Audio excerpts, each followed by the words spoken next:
আসসালামু আলাইকুম dear friends, solar system বা সোলার ফটোভোল্টাইক সিস্টেম রিনিউয়েবল এনার্জিগুলোর মধ্যে একটি, যা সূর্যের আলোকে বিদ্যুৎ শক্তিতে রূপান্তর করে। এ বিষয় সম্পর্কে আমরা সবাই কম বেশি অবগত আছি। সোলার সিস্টেমের মাধ্যমে উৎপাদিত বৈদ্যুতিক শক্তিকে ব্যাটারির মাধ্যমে স্টোরেজ করে রাখা হয় অথবা সরাসরিও ব্যবহার করা যায়। এছাড়া গ্রিড লাইন সহ অন্যান্য রিনিউয়েবল এনার্জির সাথেও প্যারালাল অপারেশনের মাধ্যমে ব্যবহার করা যায়। সোলার সিস্টেম অত্যন্ত নির্ভরযোগ্য ও পরিবেশ বান্ধব একটি রিনিউয়েবল এনার্জি সোর্স, যা বাসস্থান, শিল্প কারখানা, কৃষি সহ বিভিন্ন ক্ষেত্রে ওয়াইডলি ব্যবহারের জন্য উপযুক্ত। তো চলুন বন্ধুরা, সময় নষ্ট না করে আমরা মূল আলোচনায় যাই। Please subscribe to the channel for more videos like this.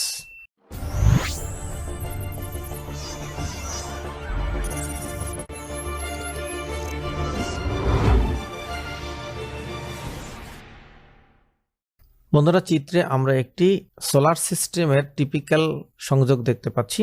এটিকে বলা হয় মূলত গ্রিড টাই সিস্টেম বা হাইব্রিড সিস্টেম। সামগ্রিক কিছু ধারণা পাওয়ার জন্য আমরা এই চিত্রটি একটু দেখে নিলাম। এখন আমরা একটি সোলার সিস্টেমের মেজর কম্পোনেন্ট সম্পর্কে জানব। প্রথমত হচ্ছে লোড।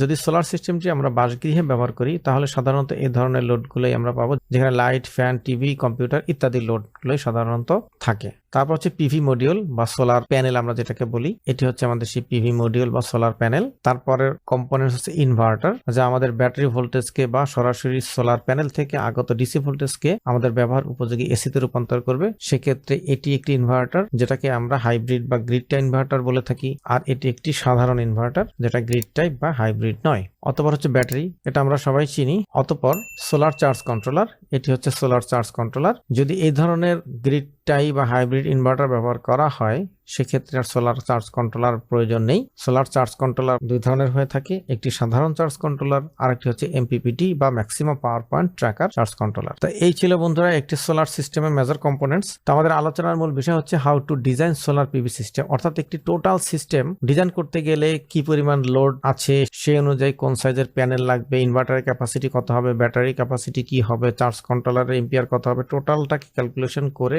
একটা ডিজাইনে দাঁড় করাতে হয়। সেটাকেই আমরা বলছি সোলার পিভি সিস্টেম ডিজাইন।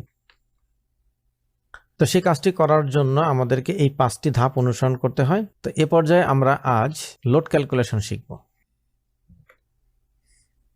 বন্ধুরা, এখানে কোন একটি বাসগৃহের লোড ক্যালকুলেশন উদাহরণস্বরূপ দেখাচ্ছি। ধরে নিচ্ছি উক্ত বাসাতে 2 ফিট সাইজের 4টি এলইডি টিউব আছে, যার প্রতিটির ওয়াট 10 ওয়াট এবং প্রতিটি টিউবলাইট অ্যাভারেজে 5 ঘন্টা করে জ্বলবে।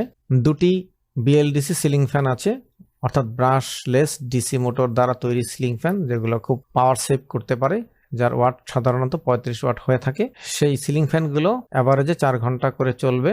এবং একটি 24 ইঞ্চি এলসিডি টিভি আছে, সাধারণত 24 ইঞ্চি এলসিডি টিভি 20 থেকে 25 ওয়াট হয়ে থাকে, আমরা এখানে 22 ওয়াট ধরেছি, যা কিনা 4 ঘন্টা চলবে।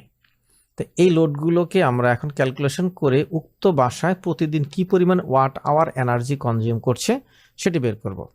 তো সেক্ষেত্রে আমরা ওয়াটকে যদি আওয়ার দ্বারা গুণ করি তাহলে ওয়াট আওয়ার পেয়ে যাব, এবং সেখানে আবার নাম্বার অফ অ্যাপ্লায়েন্স, অর্থাৎ উক্ত অ্যাপ্লায়েন্সের সংখ্যা কত তা দিয়ে গুণ করতে হবে। তো সেক্ষেত্রে আমরা টিউবলাইটের ওয়াট 10, 4টি টিউবলাইট আছে, 4 দিয়ে গুণ করলাম এবং আওয়ার দিয়ে গুণ করলাম।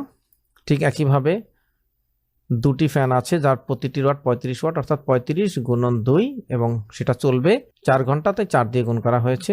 অতঃপর টিভি ওয়াট ধরা হয়েছে 22 ওয়াট, লিখলাম 22, টিভির সংখ্যা হলো 1টি, লিখলাম 1, এবং এটি অ্যাভারেজে প্রতিদিন 4 ঘন্টা করে চলবে, সেই হিসাবে আমরা 4 লিখলাম। টোটাল ফিগারটা সরাসরি ক্যালকুলেটর দিয়ে ক্যালকুলেশন করলে আমরা পেয়ে যাচ্ছি 568 ওয়াট আওয়ার পার ডে, অর্থাৎ প্রতিদিন 568 ওয়াট আওয়ার বিদ্যুৎ খরচ হবে। এখন এই টোটাল ওয়াট আওয়ার কনজামশনকে আমরা আবার 1.3 দিয়ে গুণ করব, অর্থাৎ 30% অ্যাড করে নেব। বিভিন্ন ধরনের সিস্টেম লস এবং অন্যান্য আনুষঙ্গিক কারণে আমরা এটাকে একটা সেফটি মার্জিনে নিয়ে যাব, তার জন্য এটাকে আমরা 1.3 দ্বারা গুণ করব, অর্থাৎ 30% অ্যাড করব।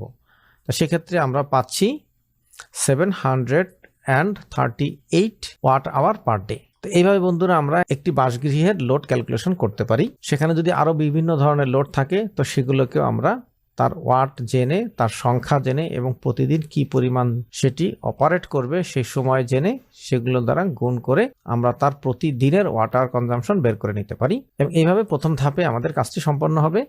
পরবর্তী ধাপগুলো আমরা একের পর এক ভিডিওতে নিয়ে আসব। এই ছিল আজকের আলোচনা। আশা করছি আলোচনাটি আপনাদের জন্য হেল্পফুল হয়েছে। কথা হবে পরবর্তী ভিডিওতে। সে অবধি সবাই ভালো থাকুন, সুস্থ থাকুন এবং ট্রিপলি ক্যাম্পাসের সাথেই থাকুন। সোলার সিস্টেম ডিজাইন নিয়ে পরবর্তী ভিডিও দেখার আমন্ত্রণ জানিয়ে আজকের আলোচনা এখানে শেষ করছি। আল্লাহ হাফেজ।